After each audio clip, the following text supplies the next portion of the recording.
మూసీని అడ్డం పెట్టుకొని ఎంతకాలం బతుకుతారా మీరు? ఎంతకాలం తప్పించుకుంటారు? వారం రోజులు, 10 రోజులు, 15 రోజులు, నెల రోజులు అయినా వదల మీ భర్తం భర్త మీరు అనుకుంటూనే.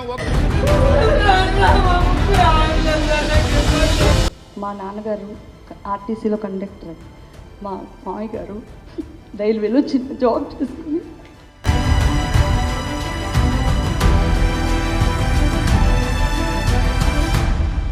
मजबूर करके घरा तोड़ देते बोल के डरा रही ये सही ఓ దయ్యంలాగా ఒక గ్రహాలాగా పట్టిండు మాకు తెలుసా. మాకు మనశ్శాంతి లేదు, తిండి తిననిస్తలేడు, నిద్ర పోనిస్తలేడు. పుట్టిన ఈ బస్సుకి వచ్చినాకనే పుట్టిన బిడ్డలే కొడుకులే పెళ్లిలా మేము ఇదే బస్సులో ఉంటాం. మేము ఈ బస్సు ఇడిస్తే మేము చచ్చిపోతాం అందరం. గవర్నమెంట్ నేను క్వశ్చన్ చేసేది అది. ఇప్పుడు గాంధీ గారు వచ్చేసేసి అంత విగ్రహం పెట్టించమని ఎవరు అడగలేదు.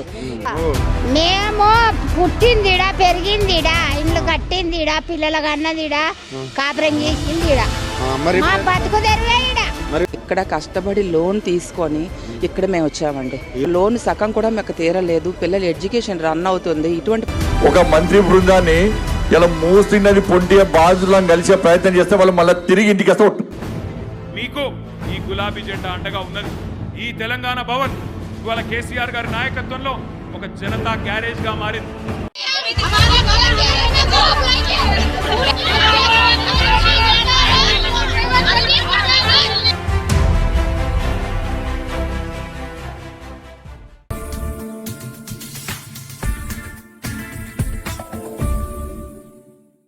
నమస్తే, నేను మీ ప్రవీణ్ సుంకరి. అభివృద్ధి జరగొద్దని ఎవరు కోరుకోరు. అభివృద్ధి జరగాలి. మానవ నాగరికత ముందరికెళ్ళాలి. గరీబోడు అమీరోడు కావాలి. గుడిసెలో ఉన్నోడు సొంత ఇల్లు కట్టుకోవాలి. పక్కా ఇల్లు ఉన్న 2 అంతస్తుల ఇల్లు కొనుక్కోవాలి. బైక్ మీద తిరిగినోడు కార్లో తిరగాలి. ఇది అభివృద్ధి అంటే. కానీ ఉన్న ఇల్లు గులగొట్టి ఇంట్లో ఉన్న రోడ్డు మీద వేసి బతుకులల్లో మంటలు నిప్పులు పోసి బతుకులు ఆగం చేసేది అభివృద్ధి కాదు. ఒకవేళ అలాంటి నీటి ప్రాజెక్టులు ఇంకేదైనా ప్రాజెక్టులు కట్టబోతే ఒక 100 ఇండ్లు ఆగమవుతున్నాయి అంటే 10,000 ఇండ్లు, 1000 ఇండ్లు, 1,00,000 కుటుంబాలు బాగుపడుతుంటే ఆ 100 ఇండ్లకు పునరావాసం కల్పించవచ్చు. కానీ జస్ట్ ఏదో బడా పెట్టుబడిదారుల లాభాపేక్ష కోసం చరిత్రలో మా పేరు నిలిచిపోవాలి అన్న ఒకటి ఉంటుంది. ఒకటి మనిషికి అత్యాశ. అలాంటి అత్యాశల కోసం కొన్ని 100 కుటుంబాలను రోడ్డు మీద వేసే పని, కొన్ని 1000 ఇండ్లను కూలగొట్టే పని ముందలేసుకోవడం అంటే అది మూర్ఖత్వమే అవుతుంది. అమాయకత్వం కూడా మూర్ఖత్వమే అవుతుంది. ఇప్పుడు ఈ మాట ఎందుకు చెప్పాల్సి వస్తుందంటే, మూసి సుందరీకరణ ప్రాజెక్ట్ అని ఈ కాంగ్రెస్ ప్రభుత్వం ఒక ప్రాజెక్టును తీసుకొచ్చింది. దానికి 1,00,000 కోట్లని, 1,50,000 కోట్లని, 80,000 కోట్లని 3 సార్లు 4 సార్లు 4 రకాల బడ్జెట్ లెక్కలు చెప్పారు. సరే, దాని లెక్కలు ఎట్లా ఉన్నాయి వాళ్ళు ఫిక్స్ కానీ ఆ లెక్కలేదు, ఆ బడ్జెట్ ఎందుకు. కానీ ఇలా కొత్తగా ఒక అనౌన్స్మెంట్ చేసిరు. ఏంది? మూసీ నది ఒడ్డున ప్రపంచంలోనే అతిపెద్ద, అతి ఎత్తైన గాంధీ తాత విగ్రహం, గాంధీజీ మహాత్మా గాంధీ విగ్రహం పెట్టాలని చెప్పేసి, జాతిపిత అంటారు కదా, ఆయన గాంధీ విగ్రహం పెట్టాలని చెప్పేసి 300 అడుగుల ఎత్తులు పెడతారట ఆ విగ్రహం. ప్రపంచంలో అది అతి ఎత్తైన భారీ గాంధీ విగ్రహం.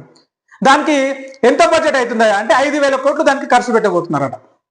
దానికి ఎంత జాగా కావాలంటే దాదాపు 3,200 పైన ఎకరాలు, 3,200 ఎకరాల జాగని సేకరించి ఆ జాగల గాంధీ తాత విగ్రహం మూసి సుందరీకరణ ప్రాజెక్టు ముందలేసుకున్నది. ఇప్పుడు అది అన్ని అయిపోయినాయి, ఇక మొత్తం కంప్లీట్ అయిపోయింది.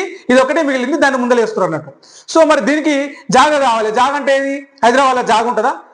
60 గజాల జాగ ఉందామంటే ఏడో దొరకదు. ఒకవేళ ఉన్నా కూడా దానికి లక్షలు రేట్ ఉంటుంది. మరి ఆ జాగ ఎడికలు సేకరిస్తారంటే మూసీ నది ఒడ్డున ఉన్న ఇండ్లు ఏదైతే ఉన్నాయో దాదాపు 10,000 నివాసాలను మూసీ నది ఒడ్డు నుంచి ఎలగొట్టే ప్రయత్నం చేస్తా ఉన్నారు. ఎలగొట్టడానికి ఇప్పటికే ఆ 10,000 ఇండ్లు కట్టుకున్న 10,000 ఇండ్లకి నోటీసులు అంటే ఇచ్చారు, ముద్రలు వేసారు.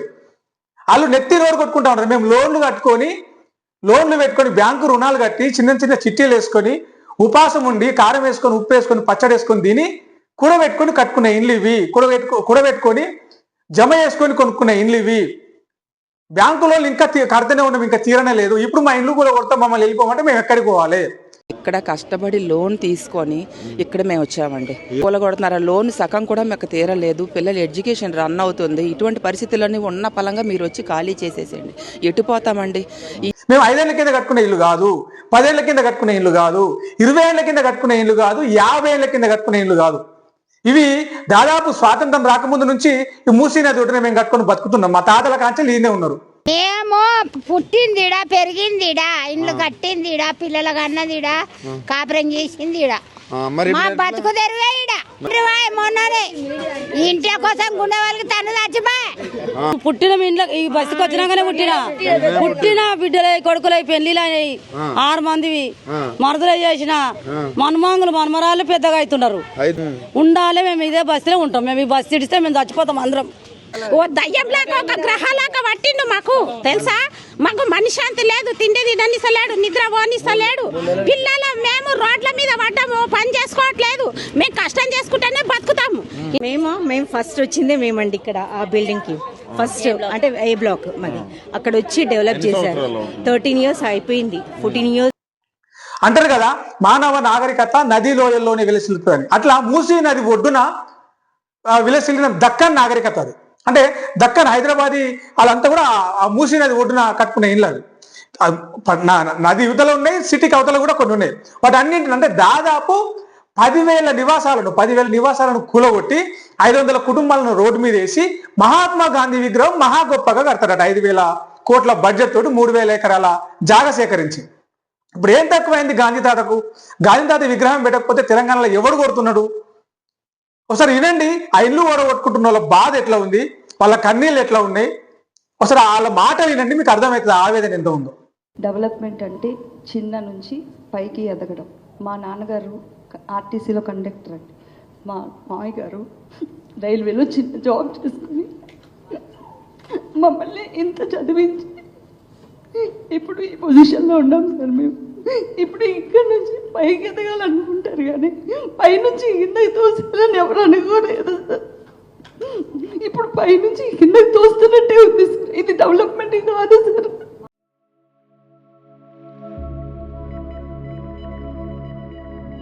గవర్నమెంట్ నేను క్వశ్చన్ చేసేది అది. ఇప్పుడు గాంధీ గారు వచ్చేసేసి అంత విగ్రహం పెట్టించమని ఎవరు అడగలేదు. విన్నారు కదా ఏం చెప్తా ఉన్నారు. ఇప్పుడు ఆ గాంధీ తాత విగ్రహం కట్టమని వాళ్ళు అడిగి మేము అడిగినామా అంటున్నాం. మేము ఇప్పుడు ఇల్లు కట్టుకొని వెళ్ళిపోమంటే మేము ఇంకా లోన్ కడుతున్నాం. ఆశలు పెట్టుకొని కడుతున్నాం. ఆశ ఇల్లు మాది. మా నాయన ఇళ్ళనే బతికిండు, మా తాత ఇళ్ళనే బతికిండు, ఇళ్ళనే చచ్చిపోయింది. మాకు ఒక ఇల్లాంటి ఇల్లు కాదు, మాకు ఒక గుడి లెక్క. మా జన్మ, మా జీవితాంతం ఇది ఒక జ్ఞాపకం లెక్క. దీన్ని ఇచ్చిపెట్టి మేము ఎక్కడ పోవాలి అని ప్రశ్నిస్తున్నారు. ఆ ప్రశ్నలకు సమానంగా వాళ్ళు చెప్తారు. ఆ ప్రాజెక్టు తీసుకొచ్చి ఆ మూసీ సుందరీకరణ చేయాల్సిన అత్యవసరం ఏముంది? గత ప్రభుత్వాలు చేయలేకపోతున్నాయినా? గతంలో ఉన్న బీఆర్ఎస్ కావచ్చు, అంతకుముందున్న కాంగ్రెస్ కావచ్చు, అంతకుముందున్న టీడీపీ కావచ్చు.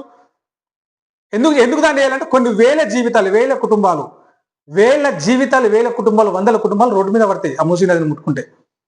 వరద వచ్చి ఆటోమేటికల్గా వరద వచ్చి ప్రమాదవశాత్తు ప్రకృతి వైపరీత్యాలు జరగడం వేరు. ప్రభుత్వ వైపరీత్యాల వల్ల బతుకులు రోడ్డు మీద పడితే అది పాపం అవుతుంది. ఎట్లా గర్భిణి పుట్టతోటి ఉన్న భార్యను ఇంట్లోకి వెళ్ళి బయటకు తీసుకొచ్చి ఆ ఇల్లు కూడా కొడుతుంటే ఒక ఆయన ఎట్లా ఏడ్చిండు మొన్న ఆ మలక్పేటలో మూసీ ఏరియాలో, మూసీ పరివాహక ప్రాంతంలో ఇల్లు కూడా కొడుతుంటే ఒక ముసలాం కింద వరకు నెత్తి కొట్టుకుంటుంది. నా ఇల్లు కూడా కొడుతుంది, నేను ఎక్కడ పోయి బతకాలి, నాకు ఎవరు లేరు అని. అంటే ఒక గూడులోకి వెళ్ళి ఒక పక్షిని తీసి బయట వేస్తే ఆ పక్షి ఎడబోతుంది. ఇల్లు కట్టుకోవాలంటే మళ్ళీ ఒక చెట్టు దేలాడుకొని, ఒక పుల్ల పుడక దేలాడుకొని అన్ని జమ చేసుకుని ఇల్లు కట్టుకోవాలంటే ఒక పక్షికి ఎంత కష్టం అవుతుందో ఈ రోజులల్లా రూపాయి కూడా పెట్టుకుని మళ్ళీ ఇల్లు కట్టుకోవాలన్నా, మళ్ళీ ఇల్లు కొనుక్కోవాలన్నా, జాగ కొనుక్కోవాలన్నా సాధ్యమవుతుందా? ఎందుకు ఒక 10,000 నివాసాలు 10,000 ఇల్లు కూడా కొడుతున్నాం, 500 కుటుంబాలు రోడ్డు మీద పడుతున్నాయి అంటే ఎందుకు అంత గొప్ప ఆలోచన వస్తలేదు? అయ్యో పాపం ఇప్పుడు అవసరమా అని. అదే నీకు గాంధీ తాతకు ఒక నివాళి ఇవ్వాలనుకుంటే, ఇదే గాంధీ తాతకు ఒక గొప్ప ట్రిబ్యూట్ ఇవ్వాలనుకుంటే గాంధీ దవాఖాన ఉంది కదా ఆల్రెడీ, ఈ 5,000 కోట్లు పెట్టి అదే గాంధీ దవాఖాన పూర్తిగా అత్యాధునికంగా చేసి వైద్య సదుపాయాలు ఎక్కడ ప్రపంచంలో ఎక్కడ లేని వైద్య సదుపాయాలు వస్తాయి. 5,000 కోట్లు గాంధీ దవాఖానకు పెడితే ఆ చుట్టూ మొత్తం మంచిగా నీట్గా చేసాయి. ఇంకా డబల్ అంతస్తులు కట్టి ప్రపంచ అత్యాధునిక టెక్నాలజీ వైద్యం తీసుకొచ్చాడు. మెడిసిన్ ఫ్రీ వైద్యం పెట్టు, లేకపోతే 10 రూపాయలు తీసుకున్న మంచి వైద్యం పెట్టు. మహాత్మా గాంధీ యూనివర్సిటీ ఉంది, దానికి ఒక 1,000 కోట్లు ఈ 5,000 కోట్లకి వెళ్ళి గాంధీ బొమ్మ పెట్టే బదులు గాంధీ బొమ్మలు లేవా? ఆడకట్టుకు హైదరాబాద్లో లేవా? ఊర్లలో లేవా? ఏం గాంధీ తాతకి ఇప్పుడు ఏమైనా తక్కువైందా? గాంధీ తాత వచ్చి అడిగిందా? ఒకవేళ గాంధీ తాత నేను బతుకుంటే నాకెందుకు ఆయన విగ్రహాలు నాకు వచ్చినప్పుడు ఇజ్జతిస్తే చాలు అని మాట్లాడుతుండే. ఆయన ఎప్పుడు ఇవి కోరుకోలే కావచ్చు. వాడకున్న గాంధీ తాత విగ్రహాలు చాలు. హైదరాబాద్ కూడా మస్తు ఉన్నాయి. ఎంజీబీఎస్ ఉన్నది, ఎంజీబీఎస్ చుట్టూ ఆ మూసి ఆ పక్కనే ఆ డంపింగ్ యార్డ్ ఉన్నది. వాసన గలీజ్ వాసన వచ్చి ఇదైతున్నారు జనాలు, ప్రయాణికులు. అది క్లియర్ చెప్పి ఆ ఎంజీబీఎస్ బస్ స్టాప్ పెద్దగా చెప్పి లేవా? గాంధీ తాత పేరు మీద కాదా? అది ఎంజీబీఎస్ అంటే గాంధీ తాత అంటే ఆయన పేరు మీద కాదా? మహాత్మా గాంధీ యూనివర్సిటీ అంటే ఆయన పేరు మీద కాదా? ఇంకో యూనివర్సిటీ పెట్టు. నీ హయాంలో ఒక ఏమంటారు దాన్ని ఏమంటారు, ఒక చిరునామా, కేసీఆర్ సెక్రటేరియట్ కట్టింది కదా, అంతకన్నా గొప్పగా కట్టు ఒక మహాత్మా గాంధీ యూనివర్సిటీ హైదరాబాద్లో, ఇంకేమన్నా ఏదైనా జాగా తీసుకొని, లేకపోతే ఉండదానికి ఒక పేరు మార్చిపెట్టు. కానీ సామాన్యుల బతుకులు, సామాన్యుల గుడిసెలు ఒకటి, సామాన్యుల ఇల్లు ఒకటి, వాళ్ళ రోడ్ల మీద వేసి ఈ కట్టే ఇవి ఎందుకండి?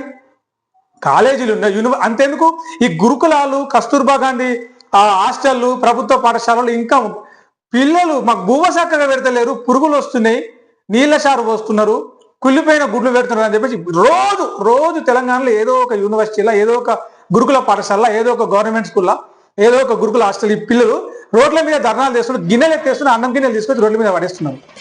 ఈ 5,000 కోట్లు పెడితే వాళ్ళు 10 ఏళ్ళు తింటారు మంచిగా, కమ్మటి బువ్వ, నాణ్యమైన ఆహారం. గాసోయి లేదు, గది లేదు, కానీ నేను మూసి కొట్టుకున్న ఇల్లు కూడా కొడతా, 10,000 ఇల్లు కూడా కొడతా, 3,000 ఎకరాల జాగా సేకరిస్తా, 500 కుటుంబాలను రోడ్ల మీద ఇస్తా, 5,000 కోట్లతోటి గాంధీ తాత విగ్రహం పెడతా. గాంధీ తాత కళ్ళకి వచ్చి చెప్పిండా గాంధీ నా విగ్రహం పెట్టమా, 5,000 కోట్లు పెట్టి విగ్రహం పెట్టమని? ఎందుకు లేనిపో నేతలు ప్రజల బతుకుల్ని నాశనం చేసే నిర్ణయాలు, ప్రజా వ్యతిరేక కంటక ప్రభుత్వాలు ఎప్పుడు కాలంలో ఎక్కువ రోజులు పొడుగున్నట్టు లేవు.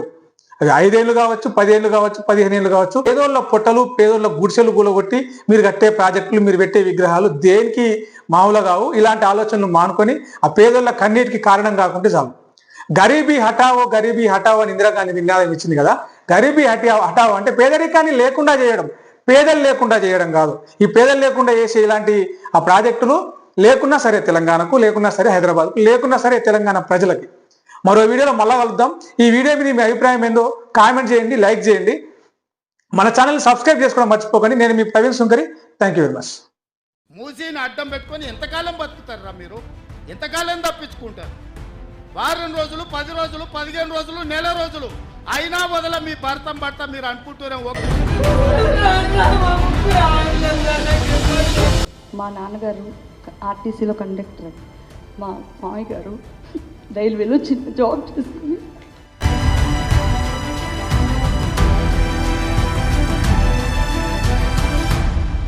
मजबूर करके खराब तोड़ देते बोल के डरा रहे हैं. ये सही ఓ దయ్యంలాగా ఒక గ్రహాలాగా పట్టిండు మాకు తెలుసా.